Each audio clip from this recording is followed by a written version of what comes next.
bêche sur 10 cm. Ah ouais. Ok. De l'autre côté du chemin, là où, par lequel on est rentré, j'enfonce la bêche à 5 cm. Au fond, je ne l'enfonce pas. Et t'as quoi en dessous? Argila silex. Donc là, j'ai aucun problème à l'enfoncer, puis je vais essayer de renfoncer une deuxième fois pour dire jusqu'où je peux aller, quoi. Et bon, après, plus on est en bas, plus on a du mal, mais je rencontre aucun caillou, quoi. Et donc là, en fait, je sais que j'ai combien, parce que quand j'ai fait les tranchées, j'ai 60 cm de sol. Bon, après, vous pouvez toucher, faire tourner ce que vous voulez. À la louche, si c'est limoneux, enfin si c'est argileux, vous faites un boudin, quoi. Ouais. Et t'arrives à faire un rond. Donc déjà, si vous arrivez à faire un boudin, déjà, c'est un peu argileux. Là, on y arrive, mais pas tant que ça, tu vois. Ouais, J'arrive pas à faire mon boudin. Limoneux. Même juste un boudin, ça se casse. Donc c'est pas, il y a de l'argile, mais pas tant que ça. Puis évidemment, quand j'arrive pas, donc c'est pas un sol très argileux. Moins de 20%. Quoi. Donc ça, première chose. Ensuite, sableux, moi j'aime bien le mettre dans la bouche et puis sentir si ça crisse très fort ou pas fort. Ok. Et là, ça crisse quasi un tout petit peu, donc il y a un peu de sable, mais pas beaucoup. Et puis après, le côté limoneux, on l'a vraiment avec, par exemple, l'empreinte digitale. Si tu vois ton empreinte, c'est que c'est limoneux. Si tu arrives à retrouver l'empreinte dans le... c'est que c'est très très limoneux. Si tu arrives à retrouver l'empreinte. On suppose que ici c'est ça du coup.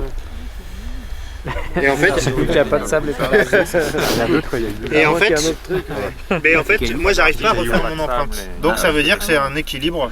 C'est Entre les trois, un quoi. petit peu sableux et c'est assez équilibré entre argilo-limoneux. C'est pas ultra limoneux, sinon j'aurais une empreinte très forte. C'est quand même argileux parce que j'arrive à faire des boudins Sinon, on va la ressortir. on voit même un peu la couleur jaune. Enfin, voilà. Ça fait Et donc technique. voilà, ça c'est la première chose très simple pour Je connais ça. déterminer votre texture. L'épaisseur de sol, donc ça c'est vraiment important. Ensuite, ce qu'il faut qu'on regarde, c'est la structure. Donc sol travaillé, mauvaise pousse de l'herbe, spontané, mauvaise structure, vous êtes à 1% de matière organique. Entre 1 et 1,5. Sol travaillé, mauvaise pousse de l'herbe, bonne structure quelques mois après travail du sol, vous êtes entre 1,5 et 2,5 de matière organique. Pousse moyenne de l'herbe, bonne structure, réduction de travail du sol, prairie mal gérée, vous allez naviguer entre 2,5 et 3,5 de matière organique. Très bonne pousse de l'herbe, bonne structure, prairie bien gérée, vous êtes entre 4 et 6 % de matière organique. Très bonne pousse de l'herbe, bonne structure, prairie bien gérée, abondance d'eau ou montagne, ça fait décoller le taux de matière organique au-delà de 6. Ce qu'on va regarder aussi, c'est s'il y a des traces d'hydromorphie. C'est toujours intéressant, ça dit beaucoup, quoi.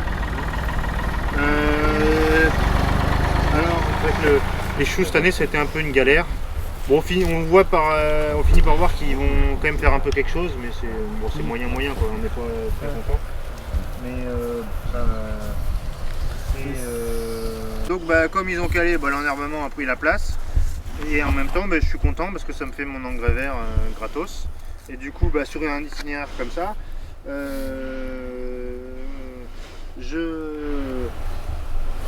bâche en avril et je plante en mai. Et je bâche au dernier moment, quoi. Je laisse le blé là, faire pousser, faire son... Ça, c'est le blé du paillage. Ouais, c'est le blé du paillage. Tu rajouterais pas de paille du coup. Non, je rajouterai pas de paille, pas besoin. Faut quoi avec les choux là? Tu vas couper couper les les feuilles de choux, choux là? Les choux, ça dépend ce qu'on a à faire derrière. Mais c'est vrai qu'en culture paillée derrière choux, j'en ai pas tant que ça à faire. Je pourrais tenter un poireau, mais si c'est très propre, un poireau. Ah, c'est impressionnant le sol, comment il est. Les premiers centimètres, la structure, elle est. On est content d'en Allez, avoir je parce mets le doigt, qu'il il y a travaille le sol, Ouais. il l'aère. Et que comme on a des chats qui régulent un peu et puis on a des couleuvres qui traînent et on a un peu de rapaces et on n'a pas d'explosion et du coup on maîtrise, quoi. Je laisserai repartir plus en herbe et puis je mettrai la bâche plutôt un peu au dernier moment et d'avoir moins de surface bâchée. Je pense que je vais tendre vers plus ces systèmes là pour avoir plus de porosité liée à la racine. Le fait que le poireau ait manqué d'arrosage aussi, ça a accompagné l'hydromorphie parce qu'il n'y avait pas les racines du poireau pour empêcher l'hydromorphie, quoi. Donc ça, c'est sûr que sur des sols à tendance hydromorphique, éviter les temps où il n'y a rien, quoi. Parce que s'il n'y a pas de racines, il n'y a pas de système pour empêcher l'hydromorphie d'arriver, quoi. On a des carottes sans mouche. Hein. Ça existe. Ça existe. Là, il y en a une Ton mouche. magasin de producteurs. Là, on la voit. Il y en a un qui fait la grosse cavalerie. On a une mouche dedans. C'est beau, le vert. On aime bien faire 2 années de semis sur compost et de pas en rajouter la deuxième année. Et là, on a voulu faire carotte sur carotte, c'est pas terrible, mais tu vois, carotte betterave ou betterave carotte, betterave blette. Mais là, c'est quand même bien mûr. Ça, tu dois en faire de centimètres passés. Moi, ça, c'est mon outil pour faire mes semis sans désherbage. L'autre côté, il y avait aubergines à gauche, et maintenant c'est un semis. Les aubergines, elles faisaient 1m80 de haut, là, elles étaient vraiment magnifiques. Mais bon, c'est la fin de la saison. Pastèque, melon, patates douces sur bâche. Maintenant, les patates douces, on va les mettre dehors parce qu'on arrive. En fait, il leur faut tellement d'eau que ça marche mieux dehors chez nous quasiment. La patate douce. Mais bon, le melon, pastèque, c'est mieux dedans. Et puis voilà, le système d'ouverture là, donc je suis assez. Bon, j'avais voulu que ça coûte pas trop cher de le mécaniser à terme, mais le problème c'est que la barre qui est là, elle n'est pas assez grosse, la grosse barre du milieu, et du coup elle est souple, et ça c'est pas bon. Ça la fait bouger. Donc ce que je ferai à l'avenir, c'est le même système, mais juste la barre du milieu. Mettre les grosses barres dans lesquelles on clipse il y a un trou, il y a une encoche pour pouvoir mettre un clips Richel, et puis là du coup la bâche elle est ultra bien tenue, alors que là elle est tenue par des clips dans la barre du milieu, ce qui fait que elle peut aussi se... J'ai fait une formation d'ingénieur dans l'industrie pendant laquelle j'ai fait différents stages. Je me suis rendu compte que je ne trouvais pas forcément du sens à produire pour produire ou à optimiser pour parfois licencier, et que je cherchais du coup à faire quelque chose qui ait vraiment du sens. Et puis ma femme à ce moment-là, pendant mes études, a monté un projet agricole. Et puis finalement je me suis rattaché à ce projet agricole. On a construit un projet agricole ensemble.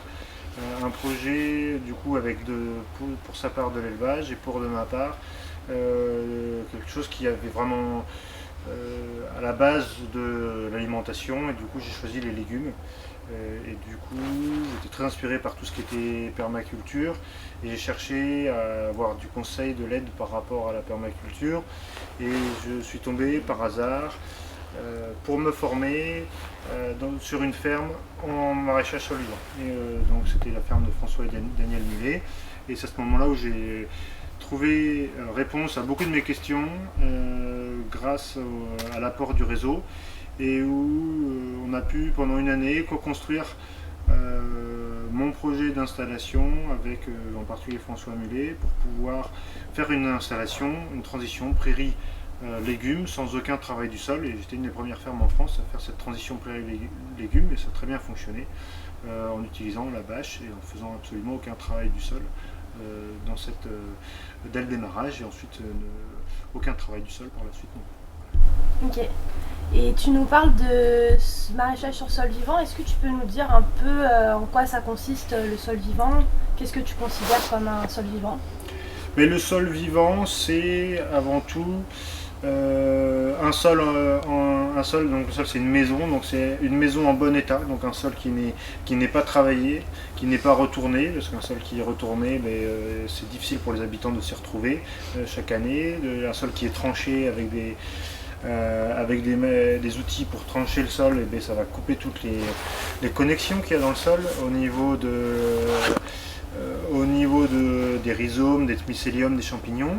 Et puis avoir un sol donc d'abord en bon état, non travaillé, et dans une deuxième phase avoir aussi le côté nourriture. Et la base du sol vivant, c'est un sol qui est nourri, qui soit est nourri dans le cas des légumes généralement par des apports de l'extérieur, soit qui est nourri indirectement par les plantes qui poussent et qu'on récolte, et on laisse les pailles, et c'est les pailles qui nourrissent le sol. Est-ce que tu aurais des recommandations pour les maraîchers qui veulent s'installer ou qui ont envie de faire du maraîchage sur sol vivant? Eh bien, les recommandations pour ceux qui s'installent, donc c'est de voir une vraie diversité de fermes, de voir beaucoup de fermes, de voir peut-être une seule ferme, mais pendant un temps long, et de voir l'évolution au cours des saisons, de ce qui se passe sur une ferme, voilà. C'est de ne pas oublier la dimension entrepreneuriale du maraîchage. On n'est pas que chef de culture, et on ne fait pas que de l'agronomie et de la technique agricole, on fait aussi tout le côté entrepreneuriat, prendre des bonnes décisions, suivre la bonne santé économique de son entreprise, vendre ses produits, le côté commercial, et toutes ces dimensions sont cumulées plus importantes que la pure technique, la pure agronomie. Aujourd'hui, c'est relativement facile de faire du non-travail du sol, et techniquement c'est peut-être même moins contraignant parce qu'on a moins de désherbage à faire, on n'a pas le temps de travail du sol à fournir, mais on a pour réussir réellement un projet, développer ces fameuses compétences entrepreneuriales pour pouvoir tout simplement réussir son installation. Blues et rap derrière, c'est excellent.